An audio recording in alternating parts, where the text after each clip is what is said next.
10 astuces pour faire son potager de manière économique. Partie 1. La première, trouver des pots, des godets ou des plaques de semis à pas cher. C'est souvent ce qu'on me pose comme question, où est-ce que je peux trouver ça? Tu vas chez des pépiniéristes, il y en a partout en France. Ils ont souvent des godets d'occasion.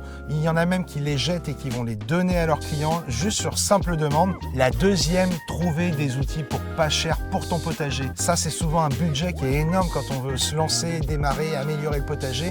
Là, tu vas faire les brocantes. Moi, c'est ce que j'ai fait. Tu trouves tout un tas d'outils, tu peux chiner à droite à gauche. Tu vas t'équiper progressivement et améliorer comme ça tout ton équipement pour le potager. La troisième, utiliser un paillage. Un paillage, c'est quoi? C'est une couverture de sol.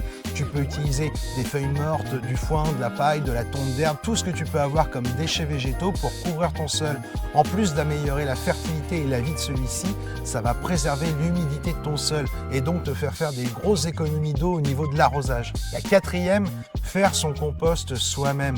Pas besoin d'aller acheter des sacs de compost en jardinerie. Tu utilises tes déchets verts, tes déchets de cuisine, tu te mets un petit composteur et là tu vas pouvoir augmenter la fertilité de ton jardin sans dépenser un sou. La cinquième, faire ses boutures soi-même. Multiplier les plantes vivaces que tu as chez toi. Ça va être tout ce qui est aromatique, toutes les plantes qui vont vivre d'une année sur l'autre. Tu peux faire des parterres qui vont s'agrandir en faisant justement des boutures. Pas besoin de racheter des planches chaque année pour agrandir tes parterres.